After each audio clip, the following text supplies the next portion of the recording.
Mhm.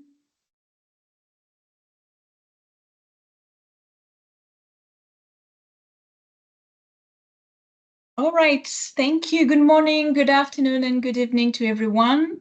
We're very happy to welcome you to this Space Talk organized by the Space Women Project led by the United Nations Office for Outer Space Affairs in strong collaboration with our partner, the Cosmic Girls Foundation.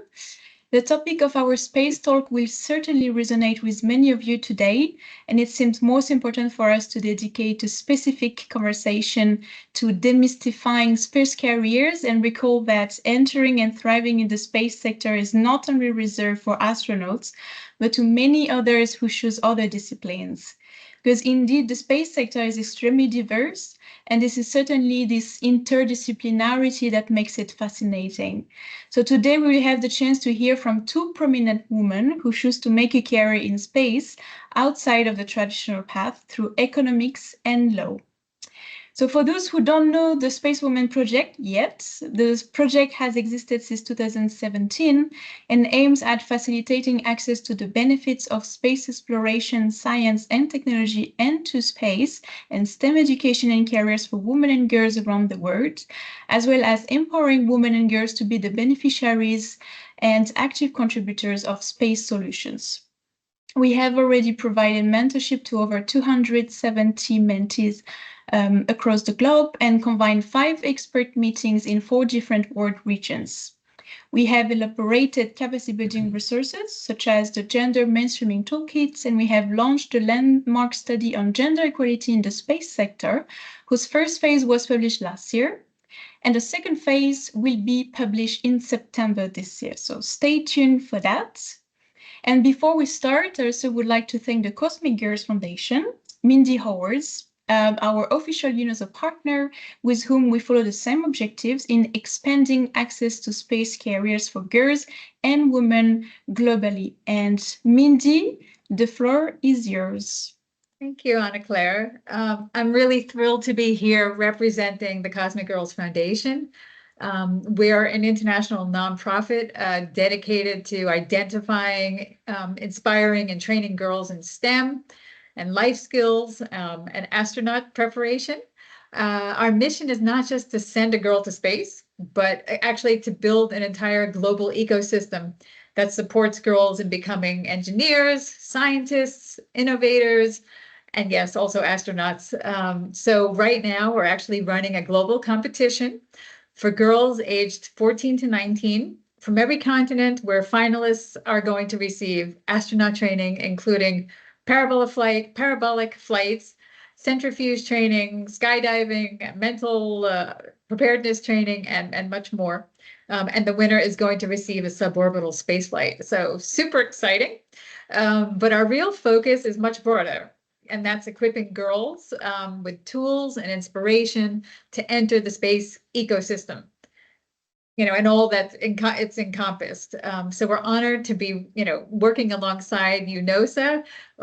This partnership is fairly young, and this is, we want to bring our vision and their vision together to life. So we're super excited about this partnership. This is the first of what I hope to be many webinars where UNOOSA is going to share their network to get more girls into our program, and we can offer UNOOSA, our girls, let's say, doing a number of different different kinds of projects and being focus groups and to help with UNOOSA's aims. And so they're kind of the top-down organization, and we're the bottom-up organization. And together we meet in the middle and do incredible new webinars like this. So this is the first of many. And I think it's probably enough information for now, so we can get into the webinar. Do you want to explain what our agenda is going to be, Anna Claire? Yes, thank you, Mindy. So the overview of the session today, we will have 10 minutes talks by each guest speaker, and then a 10-minute moderated panel conversation with our speakers, and then a 15 minutes question and answer interaction with our audience. So for the question, I will ask you to kindly use the Q&A function in the chat. I think you may see it in the tab of MS Teams, so you can just ask your question right there. So let's start. Without further ado, I would like to introduce our first speaker, Fani Kallianou De Jong. Fani has over 20 years of experience working at the European Bank for Reconstruction and Development in different capacity, with the majority of her time in the Climate Strategy and Delivery Department. She focused on supporting the green transition of the bank by managing green economy financing, as well as engaging on policy dialogue activities, gender equality, and economic inclusion, and is now leading on the development of the space economy concept in the bank as part of the digital hub in the EBRD Policy and Partnerships Department. So Fani, today we would like to ask you to tell us a bit more about your background and work as a space economist and how economics shapes policy and innovation in space, and share a bit about your journey and reflections as a woman in the space sector. Fani, the floor is yours. Thank you very much, Anne-Claire and Mindy, and hi, everyone. So I obviously want to thank, first of all, UNOOSA and Space for Women, and of course, Cosmic Girls Foundation for inviting me on this webinar. I do think those titles are very, very exciting and actually makes me feel a bit like a rock star, even though I'm not. So I just wanted to say, so as Anne-Claire just mentioned, I work for the EBRD, which is a multilateral development bank, essentially, for 20 years. And I must admit, I definitely didn't go through the usual path, so to speak, on the space domain. It's a journey that took me almost, I would say, 42 years to realize, because I didn't realize that I wanted to do space until during the pandemic. That's when the penny dropped. So if you look at my CV, indeed, I've been working on climate change, on many other topics, gender and economic inclusion aspect of the bank. But I've always been passionate about space. I have to say, I don't want to do any orbital trips anywhere. I'm actually very happy here on Earth with my feet both on the ground. But I've always been fascinated by space. But I didn't realize that that could have been my career because I didn't go through the STEM, education. I studied economics, obviously. I did then business international economics, so nothing to do with space per se. But yes, so a few years ago, I would say during the pandemic, I realized that I wanted to learn more about space. And that's how this led me to my new position, which is now started only 4 weeks ago. So my new job as the space economy lead of the bank in EBRD is very fresh. We don't have any space team yet, but I was very happy that the bank and basically the institution realized that this is a potential worth exploring. So this is why my new role within that bank's remit is even more exciting, because now I can join the dots. I can show basically and hopefully explain. So I will be part of the translation. I will explain how space economy is actually linked to many of the things we do as an institution. But more importantly, I need to explain, when we mean space, it doesn't necessarily mean astronauts. And as I said, I've personally never dreamt of being an astronaut, and that's fine. I think that's, hopefully you will not hate me for that. But I did name my kids Ares and Hermes, which in Greek means the planet Mars and the planet Mercury. So I'm definitely passionate about space, and I've always been. I just want to say that the space economy concept is not necessarily well understood across different institutions yet. I know many institutions do understand space, economy as a very important strategic enabler, I would say, nowadays. But this sector is fast moving, and you realize, especially on the climate angle, which was, the main team. The majority of my time was in the climate team for the last 17 years. how space, especially Earth observation and data, basically are part of the how we inform, investment decisions, but also how we support governments and the public sector to make informed decisions on policy. So I would say, obviously, space ecosystem comprises the investment part, which is the economics, but also the policy and innovation. And I think that's the exciting bit for me, is that I'm trying to join the dots across all the banking teams of our institution, but also to put forward the benefits of space for for Earth, for here, the agriculture industry, with precision farming, or how governments can even find out where the methane emissions are. It's all through satellite imagery. So I do like nowadays to say that, unfortunately, trust doesn't seem to be a very, used commodity across the globe right now. So I do think that we should rely more and more on science. And space data, it doesn't lie. Those are real facts that we can use for, investment decisions, but also for policy decisions. So I do feel that space right now has a bigger role to play, also on accountability, on who does what and why, but also to support, different industries and how to make them more efficient and obviously smarter, and we can do things in a better and more, faster way.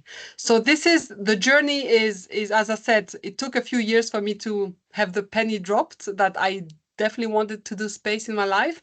As I said, it took a big detour of 20 years professionally, but I'm here now, and this is definitely nicely, encompassing all the things I've always wanted to do. But linking it to the operations of a development bank. And a lot of us know already that, for example, space can also support a lot of the SDGs. I think 13 out of the 17 SDGs are monitored by space.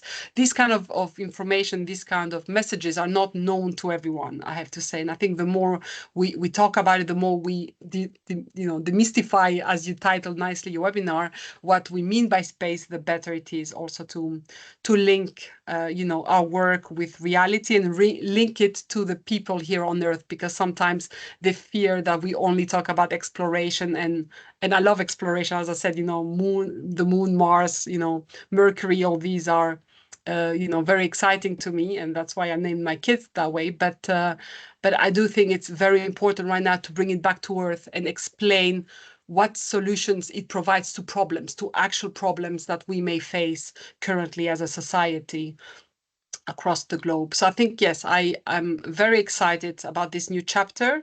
And I know so far I've seen a lot of big institutions like the UN and UNOOSA, obviously, or the European Space Agency, and many more that take that role of taking responsibility to use all these amazing infrastructure we have orbiting, how we can give back to society, how we can make it useful and add value to society and industries.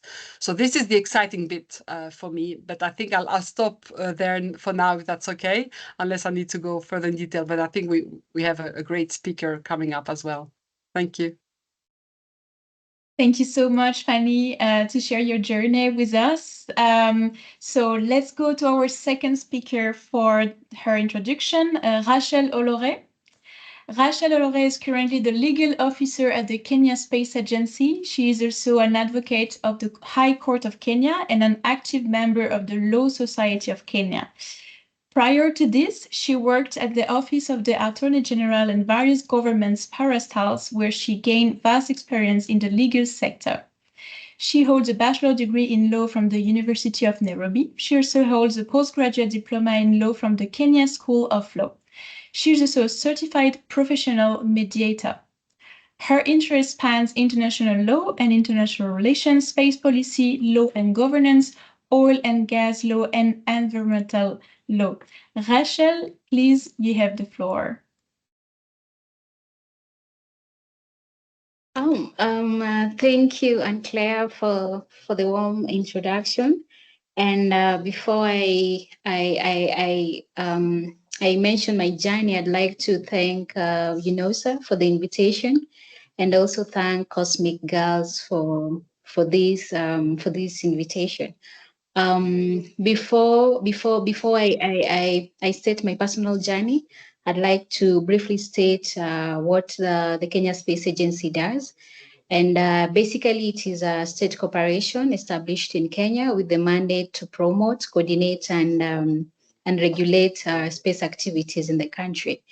Reflecting on my personal journey and how I found myself into the space sector, it is very interesting. Prior to that, as Anne-Claire had mentioned, I was working as a legal officer in various parastatal, and I was a commercial lawyer, and I was also an international law lawyer until 2023.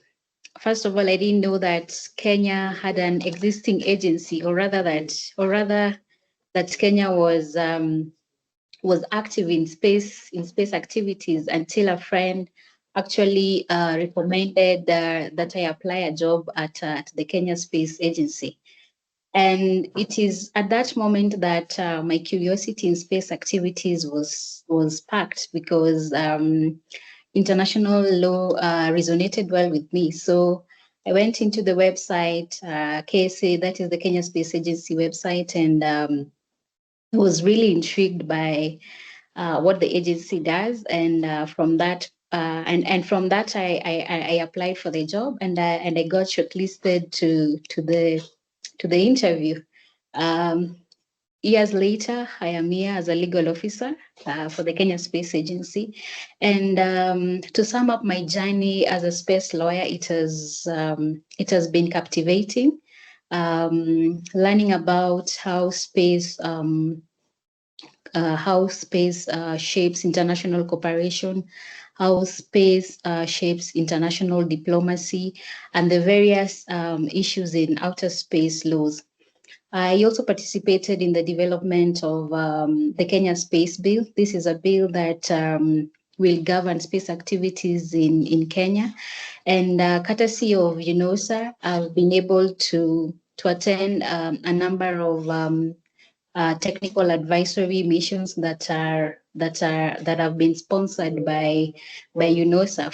For me, what is really captivating, or rather interesting, with the space sector is that you are always learning. You are constantly learning, and needless to say, it is a beautiful field to be in. So that would sum up my personal journey on how I found myself here. Thank you. Thank you so much, Rachel, for this very nice introduction. I think this is time for us to go for a little conversation and go a bit more in depth into your journey and why you choose the space careers and how you managed to really thrive into the job in your respective fields. So maybe, Mindy, if you would like to start with a first question for our speakers. Yeah, and I just also want to mention that people who would like to start to come up with questions from the audience, because that's going to be the next part, to start thinking and maybe start typing, so that when we get to that part, we have some questions all ready to go. So, I have questions for both Fani and Rachael, and I want to start off initially about your inspiration and your motivations. I know that somehow you ended up here a bit accidentally, but yeah, was there a moment that you realized, like, yeah, this is really what I want to be doing, and this is I'm in the right place? Or is it still kind of experimentation for you in terms of why you're in the space sector? Maybe Fani, you can start first. Sure. I would say it's definitely not accidental, but in a way it did happen unexpectedly for me. So as I said, it's been maybe 3 years ago, I had received a message. I don't know, a friend of mine was going to Vienna to attend the European Space Policy Institute conference in Vienna with the title Space Economy and Development. I've already been working for a development bank for 20 years by then, or 18 years. And then I realized that that title intrigues me, space, economy, and development. So I basically take a day off. I tell my husband, you keep the kids, I go to Vienna. I took a Ryanair flight from London and I go to this event. And I'm shocked because I really thought they will talk about a lot of things that, are exciting, but maybe not directly relevant or connected to what I've been doing in my day-to-day job, which is obviously working with the industries, a lot of, in the ecosystem, also with the partners like the European Commission, etc. So I go to that event and I literally feel the whole day as if I'm in a working event, but an exciting one. They talk about how, also space is, helping on sustainability, which is obviously, that was my core work at that point. How we are supporting the industries to, innovate and get financing from banks, such, it could be ourselves, basically, as an international financial institution. So the penny kind of dropped on that day off. So I started looking into how I can, deep dive or learn more myself before I make any, any big announcements to my boss saying I want to do space. They would have, laughed at me. I mean, they initially did. They thought I wanted to be an astronaut. So I again enrolled myself on my own account to the International Space University in Strasbourg for the so ISU for the executive space course. So I said, I don't buy expensive clothes. I never, I'm not a brand girl, that's my investment. I'm going to invest in myself to learn something new for 1 week. Again, took a week off, went to Strasbourg. We had 25 modules. We went from space law to space, policy,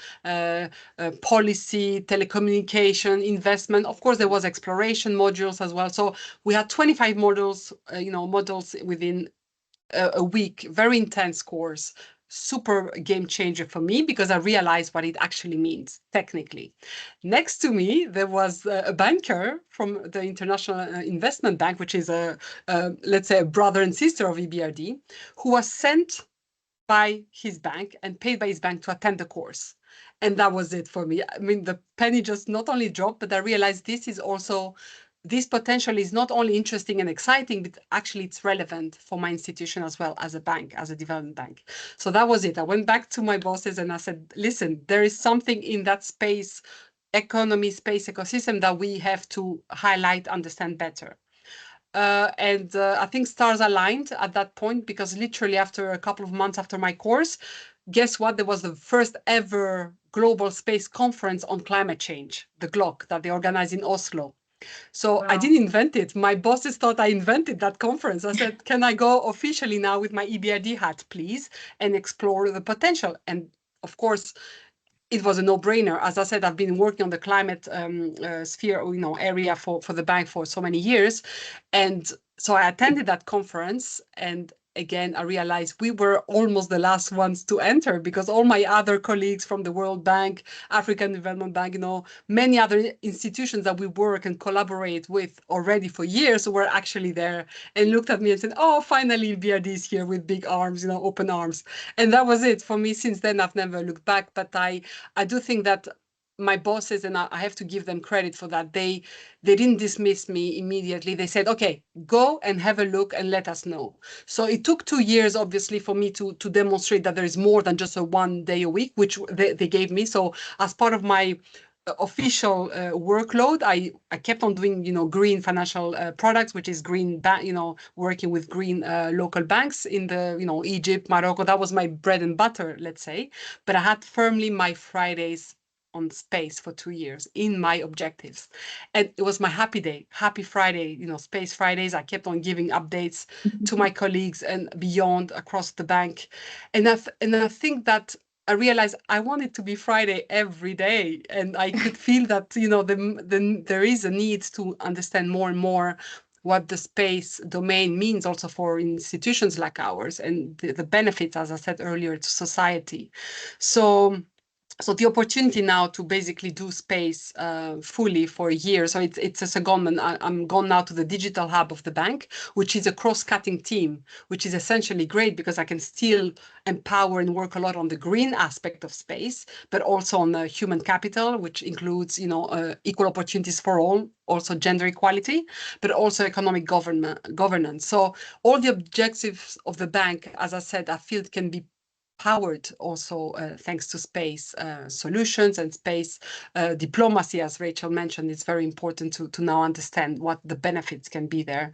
I didn't mention initially, I didn't, yes, please. I was going to say, so you got excited about space after going to the ISU, and then you kind of infected your colleagues with your enthusiasm. It sounds like brainwash them. But I mean, how could you not be affected when you hear you talking about how your passion, and that you can see the spark in your eyes that's kind of been opened up from your experience with it. I'm curious about, I want to hear about Rachel's spark in her eyes. Tell us a little bit about your story. So for me, what's was there a worked for moment? me is that, was there a moment for you that it was like, boom, that was the moment that you knew? Absolutely, because I left a job that I was mostly dealing with commercial law. And like I said, even when I was in the university, I always knew that I wanted to major, or rather my area of specialty would be international law.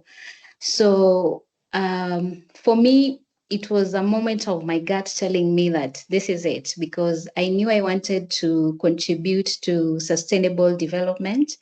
And space provides that avenue in as far as contributing to clean cities, clean environment, climate change. Space cuts across all of these areas. So for me, it was more of my gut leading me home, and most of the work, or rather the knowledge that I've gained in the space sector, I had to really put in a lot of work just to learn about the treaties, learn about how space space cuts across various areas in the economy, and also the fact that where I am currently at the agency, the management provides that avenue for you to grow by allowing you to attend conferences, by allowing you to participate in events. This has really contributed to me having knowledge in the space sector. So for me, it was, I wouldn't say it was accidental. It was a game of chance, and rather fate just leading you to where you are actually supposed to be. And I am glad that I am contributing meaningfully to issues on space policy, space governance. Yeah, that's how. So are you also infecting your colleagues with your enthusiasm as well? Yes. They can hear the passion from you as well. I'm sure.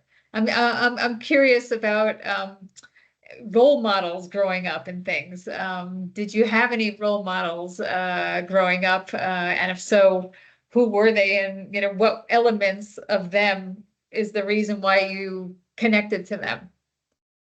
Fani, you want to answer that? That's a tough one. I have to say, I'm thinking role models for me were always people in my proximity.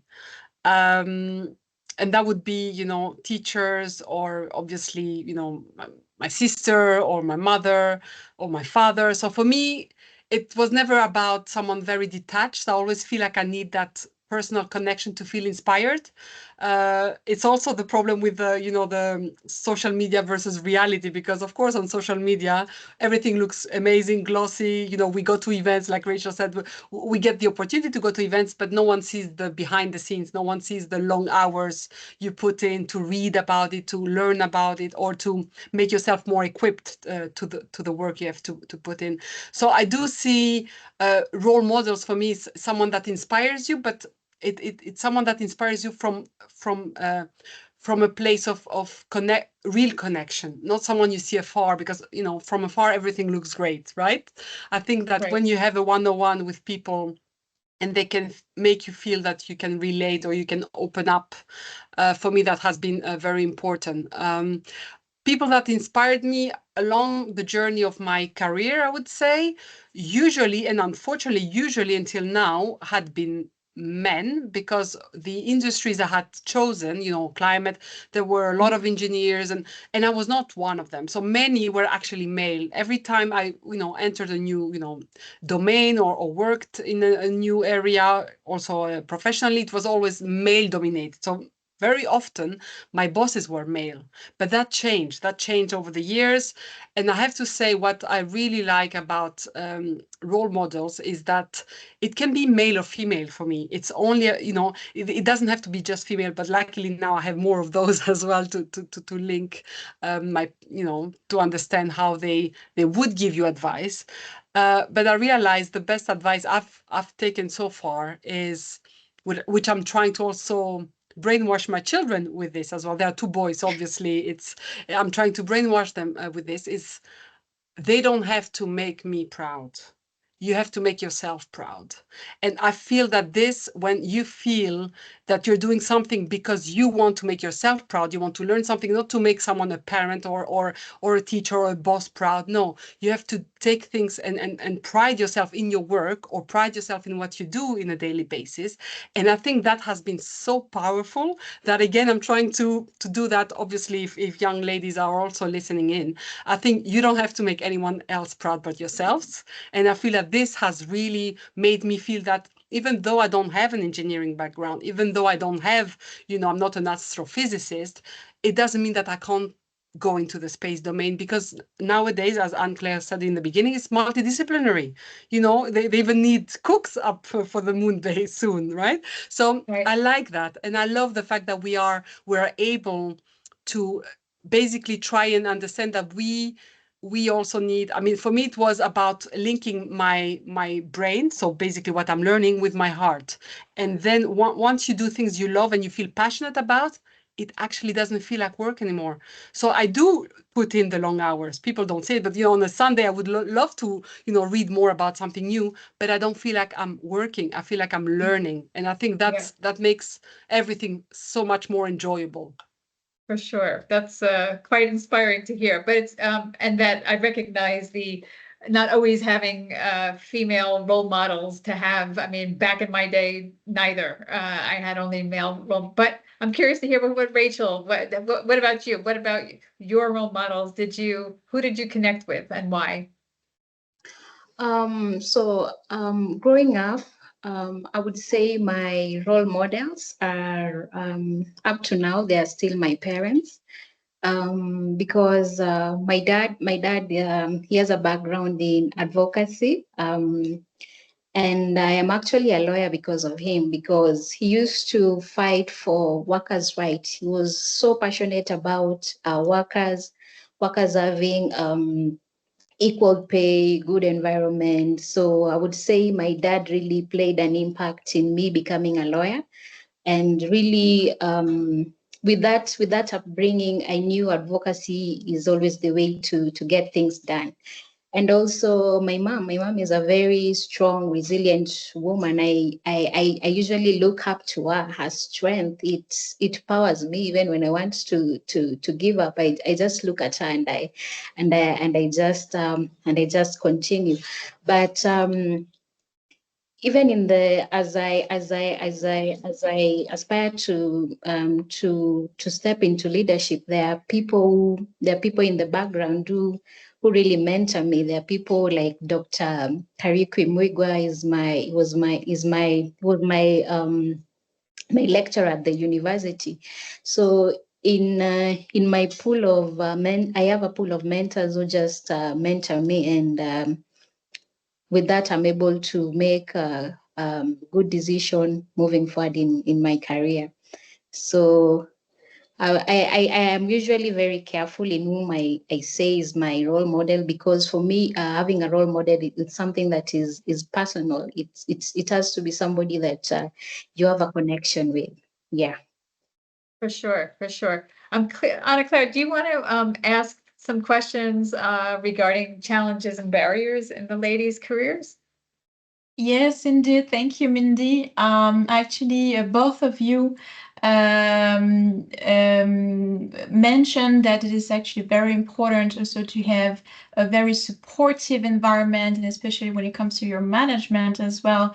So this is a perfect transition for my question.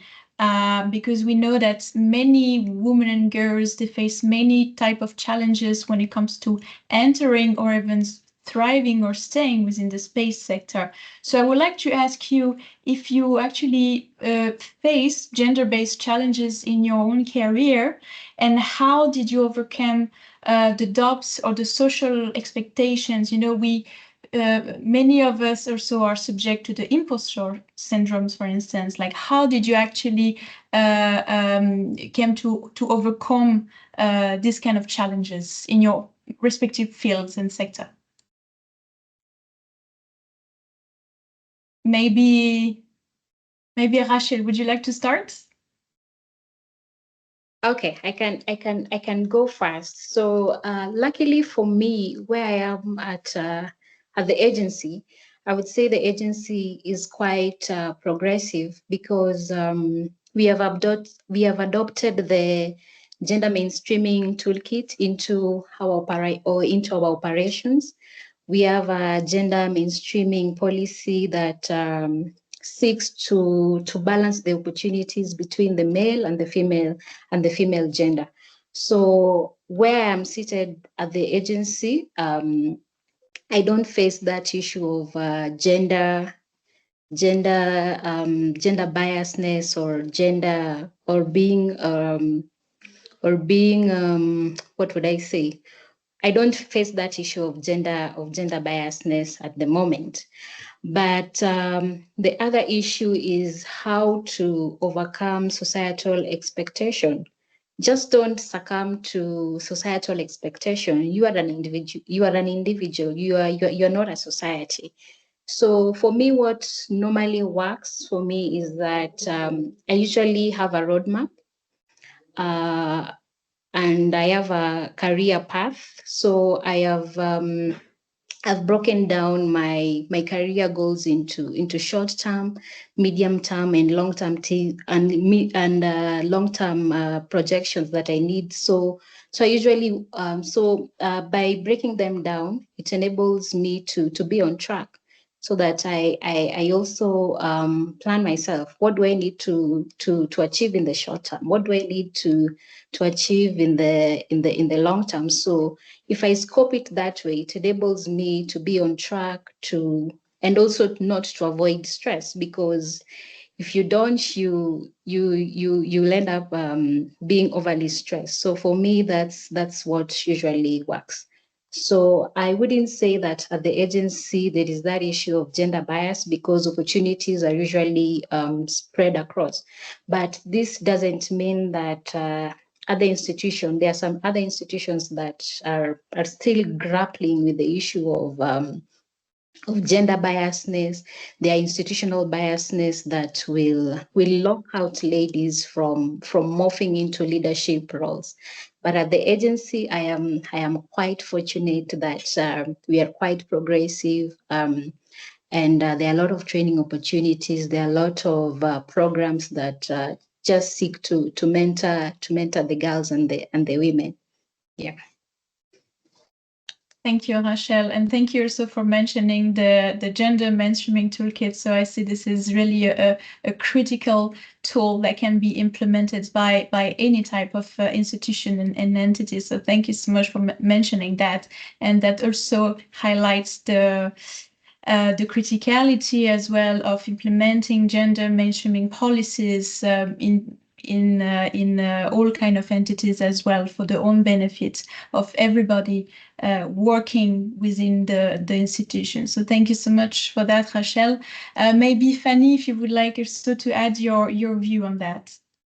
Sure. I think I mean, obviously EBRD also has, the mainstreaming approach and the gender policies. But I do have to say, hopefully that will not backfire if I'm too honest, but ultimately a lot of prejudice still, lay around, because everybody's human, everybody has their own prejudice. So in my career, as I said, I've worked for over 20 years now. I did have a lot of sometimes subtle, but still I felt it was because I was female. Even very recently, I was over 40 by that time already. I mean, I'm 44 now, but I was still referred by an older engineer colleague by, oh, this young lady. And I'm like, great, maybe that means that I have good genes and I'll still look young at 44, which is fine. But it kind of felt like, oh, that means that you're less informed or less, important in the meeting. I always, as Mindy said, my passion always goes through and comes through. I do find it easier, and I could, be very corporate and very, still, I can do that. But I feel like the way I express myself does carry emotions with it, and that's the way I operate the best. And yes, I like and pride myself of being authentic as much as possible, even in the corporate domain. So I do find that sometimes this enthusiasm can be taken for less, lack of technical knowledge or young lady or things like that. So these comments I have seen that sometimes they do still filter through, and I don't think they would say that to a male colleague, for example. I doubt it. So I'm always very good at trying diplomatically to, go back to the discussion and, finish my question if I was interrupted or things like that. I have to say that still, still exists around, unfortunately, but we are going hopefully the right direction. I like what Rachel said as well about discipline, because what I found easier for me, at least, especially with that new role on space economy, it requires a lot of discipline, because I need to make sure, that I reach as you said, the main goals that, I have the vision for in the long term, but also in the short term, the quick wins. How can you create partnerships with other teams internally, how you can create partnerships with partners outside externally? And usually that requires time, but that requires you have to be disciplined to make sure that you see all the angles before you approach a new topic like this one. It's quite innovative, as I said earlier, for us. So I have to be disciplined, but I also have to be mindful that it may appear that because maybe I'm young or female, I mean, look young maybe, or female, that means that it's not serious. It's not serious work, which I think obviously it's very serious. And for me, it's actually the future for many of the industries we're actually trying to support as well. So space becomes more and more important across the board. So yeah, so I would say there were some prejudice, and I think it's it's our role to also speak up and try to address it in a good way, not not antagonizing, not having fights, but basically by proving through your work that it's valid. I think that is louder than having a debate about gender balance. That's what I hope to show, that you can prove that you are good enough by just delivering, and it doesn't matter. It shouldn't matter if you're a male or female. But I do enjoy, and that has been for me the biggest eye-opener, I do enjoy seeing so many amazing women in the space domain that have become really my mentors, I have to say. Across the journey, the last 2-3 years, there've been women actually who told me, go for it, don't worry. It's not too late. It's not because you are at a different stage in your life that it's too late. And that has given me a lot of, hope that you can take things in your own hands.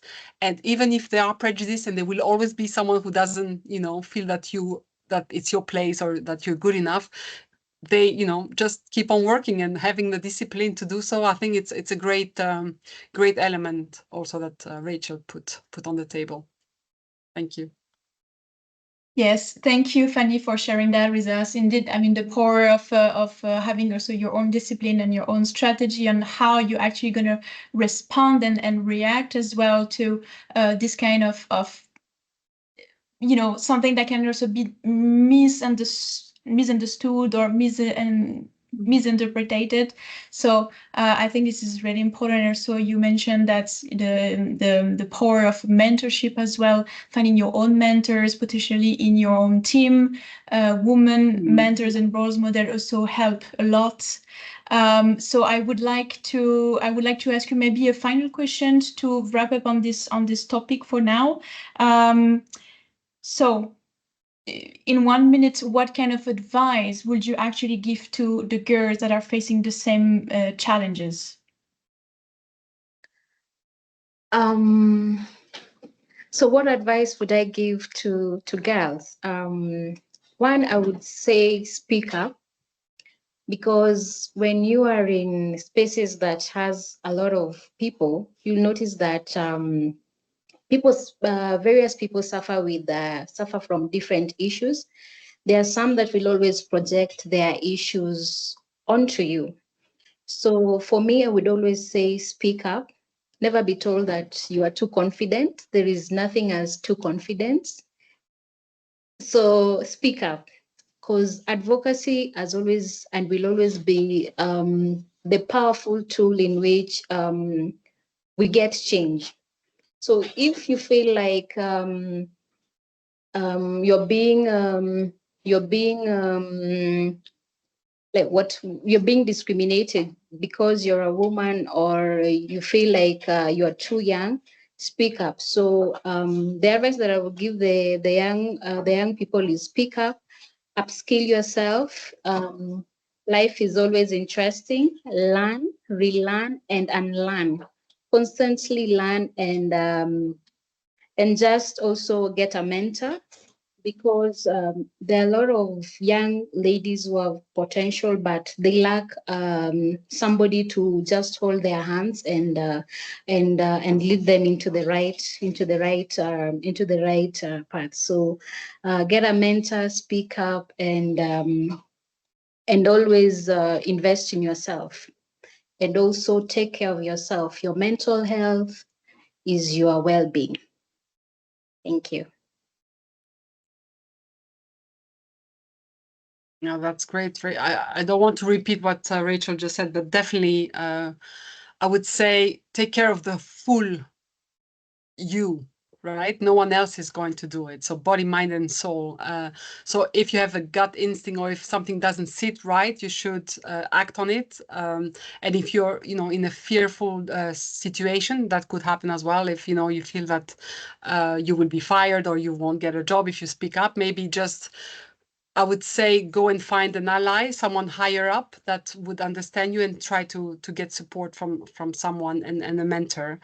But one sentence that I would have liked to hear maybe 20 years ago, which I didn't, but I mean, of course, my parents kept on saying, but not professionally. But I think now I'm able to say you are good enough. You have to say to yourself you're good enough for that role. You deserve it.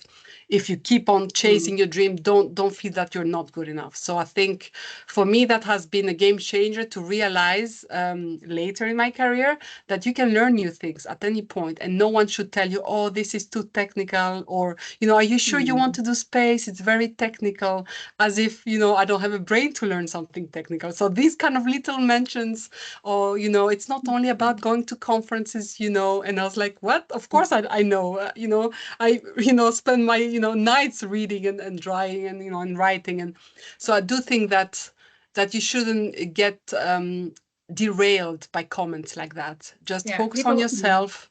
Yes. No, I say people say a lot of stupid things to people, and they don't realize the impact that actually can have for a long time on people, young and old. So you hear things and then you start to believe it, and then it can spiral in a bad direction. So exactly, that's great advice from both of you as well, and taking care of yourself. I see that we have only about 10 minutes time, and I know that there's a bunch of questions from the audience. A lot of the Cosmic Girls are here asking questions, so I would love to get to some of these questions. First of all, I just want to say, in scanning the comments, both of you, Fani and Rachel, are inspiring everybody around. There's a fellow person from Kenya, and she's inspired, and so when you have some time, look at the comments. But I just wanted to pick out a couple of questions. So Zara says, as a student who's just beginning my journey towards the space industry and hopes one day to become an astronaut, what are valuable things she could start doing now, both academically and personally, to lay a strong foundation, besides, of course, joining Cosmic Girls. And along the way, how can she build meaningful connections to go beyond kind of surface level networking, especially when she doesn't have yet a lot of experience. So want to ask those questions to whoever wants to jump in and answer.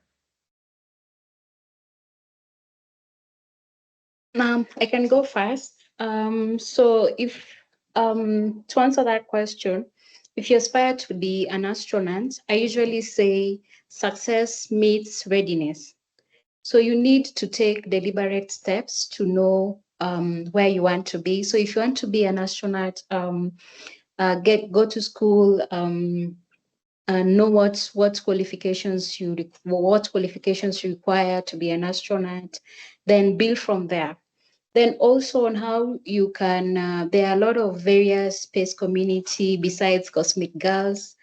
Connect with people, connect with people online. The space community is so small, but if you go onto LinkedIn, I'm sure you will find various groups that align with your aspirations. So what I would like to tell you is just be ready, because if you don't put in the work, obviously you won't succeed. But success meets readiness. So take deliberate steps, take deliberate actions towards realization of your dream. Yes. Perfect. Anything to add, Fani? Yes, maybe just to say that it's amazing that you already have, you know what you want, right? You want to become an astronaut. So it's great to actually know what the target is. So at least you can focus on this straight. So I would say perhaps one thing I definitely realized in my career is that when you have something very, very clear in your mind, actually it never happens. For me, at least, because you are not sure that you can, fully do it yourself. You need partners. You need, in my situation in development bank, you can't just do one thing by yourself. You need, clients. You need allies. You need donors. Whereas this, becoming an astronaut, really, in a way, relies heavily, as Rachel said, on you and prepare yourself. But I just wanted to say one last thing, if I may. I know time is running out, but. Again, I think it's great to have a dream, and I think it's great to learn a lot. But I realized when you need support or when you need help, I've never had someone telling me no. Even if they are higher up in the institution or in another institution, or, you may call, Mindy or Anne-Claire for advice, or Rachel. I've never been turned down if I said, to someone, I would love to work in space. Can I ask you for your support? Or can I ask you for 10 minutes of a coffee online? And never anyone told me no, which has been why I am also in awe of this small but very, very strong, let's say, ecosystem and community of the space world. Everybody, I feel it's very collegial. Everybody really wants you to succeed, regardless if it's in law, in exploration, in mining the moon. I found my tribe in this community, and no one has ever told me no to a quick call or a coffee to explain what I want to achieve and how I could achieve it. So just ask for help, and hopefully things and magic will happen. Really great advice. So I saw a question jumped out at me from one of our Cosmic Girls. I'm just trying to find it. Let's see. There was so this is from Isabel, and she wanted to know, how do you handle rejections and make sure you turn them maybe into positive nerves of excitement to continue? How do you both deal with rejections when they come up? Maybe Rachel, you want to take a stab at that? Okay, sure. So for me, usually I like always drawing this analogy. It comes from the Bible, and I usually affirm myself, because the Bible, Eve turned the whole world upside down. So I usually turn it into something positive. So I always affirm myself by saying, if one woman had the whole power to turn the whole world upside down, just imagine how much power you wield when you decide this is what I'm going to do. Somebody's not going to tell me that I cannot do this. So you have so much power. So it's just a matter of you believing in yourself. And there will always be naysayers in life. So you have to affirm yourself, even if it's you rooting for yourself. You have to be your best cheerleader. Just block the negative thoughts, block whoever tells you can't achieve anything. You have so much power. Even if it means you affirming it every day, there is nothing you cannot achieve when you put your mind, your heart, and everything. So I usually tell women, or rather young girls, learn how to work with your heart, with your mind, and with your hands. When you work with all of those three things together, I bet nobody can tell you that you're not enough. And with every rejection, sometimes it's also a redirection. You can be rejected and maybe it's redirecting you to another path. So take rejection positively and just believe in yourself, root in yourself. Yes. Okay, thank you for that. I'm curious about you, Fani, and so like, how would you do something like that if that also applies to you? You know, like for me, rejection's been a thing I've had my whole life, but I noticed that I took it to heart when I was much younger, and now that I'm older, I'm just like, whatever. Another, it's not meant to be. But I'm curious, how were you always like, not taking it to heart, or from the very beginning, or was that a process for you? Oh no, I'm a Mediterranean woman. I'm from Greece. Of course, I get upset. But I do agree with Rachel on this one as well. I think a no can actually be a redirection for something better, something bigger for you. So I only realized now, I mean, I've been given a no answer to many things, of course, over the, last, 20 years, but I'm a bit stubborn, so I usually try a different way and then a different way and different way. So so I do get at the end something that does look great, but initially it felt like a failure, but it's actually redirected into something more positive. So I think age helps for sure. There are less, upsetting moments where you literally think that your world is collapsing because tomorrow is a new day and you can start something new. But I would say every kick is a boost, I would say, for me. So if someone says, "Oh, you can't," it's a boost. I'm like, okay, I'll show you it's possible. So that actually fires me up. So Fires you up. yeah. Love it, love it. And that for sure is a way, you said two things: that it fires you up, but also that it's it's kind of getting you to sort of reinvent yourself and learn how to be more adaptable. Like if it didn't open, the door didn't open this way, I'm going to try this and see what happens here. And being more adaptable is, I think, for sure the way to success, because sometimes you don't have the message here, but just changing a little bit of course, and that's the way that it is. And you wouldn't have known that had you not gotten rejected. So and being open to redirecting and reinventing. So I see also the time. I'm just I'm wondering.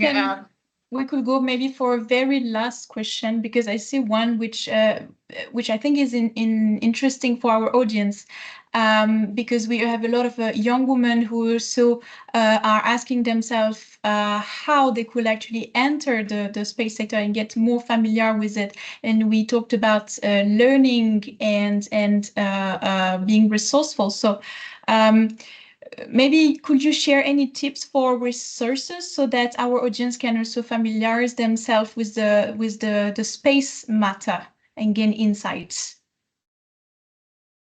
Okay, sure. I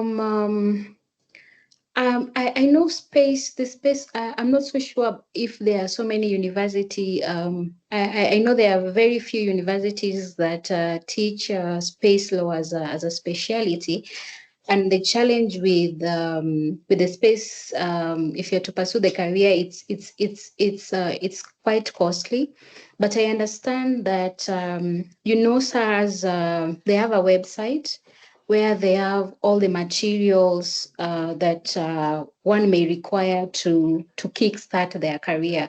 And I know they also have a course that one can take, and at the end of it all, you can be able to get your certificate on space law. They also have another program on space economy.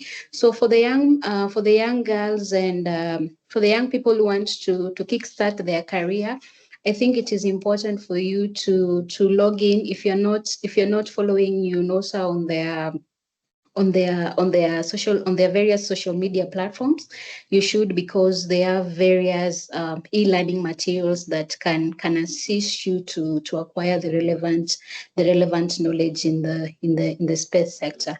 And also just the other option is that you can join the space community. Like I said, on LinkedIn, there are various space community groups that you can be able to follow and just be updated on the emerging space governance issues. Yeah. Yeah, thank you, Rachel. Yeah, just one word about that. When it comes to e-learning, indeed, UNOOSA has 2 e-learning courses, one on space economics and one on space law, and it is completely free of charge, and you can take it any moment, indeed. And then you can always join our Space for Women community. We organize webinars like that, but we also organize expert meeting, as well as a mentorship program, and we hope to resume it very soon, potentially end of this year or next year, starting next year. Fani, maybe, would you like to add something? Actually, I just want to go and look at that space economy class you just mentioned in UNOOSA site, free of charge. Maybe I should take it. No, that's great. Thank you so much. Mm-hmm. So I think we've had an incredible afternoon. Well, for me, it's afternoon, and to hear from both of our speakers and the audience and the questions and the engagement. So I want to thank both of you for this opportunity to hear your thoughts on the topic, and we would love it if you would tell other girls who are interested in space to join our community, which includes our Cosmic Forum, which is all about getting girls from around the world who love space into our community and getting them connected to free STEM and space education with our program partners from around the world. And we also have at the moment running our Cosmic Girls competition for girls 14 to 19 to enter to become an astronaut or do astronaut training and actually win a potential space flight. So it's exciting times. Please spread the word for us. If you know of another girl who might be interested to join the community, they can visit cosmicgirls.org. And not only that, this is the first, as I said before, of what we hope to be many more webinars with joint webinars with UNOOSA and Cosmic Girls. In the fall is planned the next one. So we're really excited for that with some new topics, and we love the engagement here. So please stay connected to us on social media, and you'll hear when the next webinar will be. But anyway, thank you so much. And for us, this has been great. And Anna Claire, any last words? No, I just want to thank everybody, our speakers, you, Mindy, and also all our audience. I think reading the comments, I think that was really inspiring. So we fulfill our objectives today. So I'm very happy. Thank you. Me too. Me too. One thing, this is being recorded. And so can you share for us where this will be, where we're able to see this for those people who missed it? Yes, we will try to put it on the YouTube webpage of UNOOSA. Okay, and we'll share that link in our community as well. Yes, I will try to circulate the link with everybody. Fantastic. All right. Thank you so much, everyone. Take care and have a wonderful day. Thank you. Thanks a lot. Bye. Thank you, everybody. Bye-bye. Bye.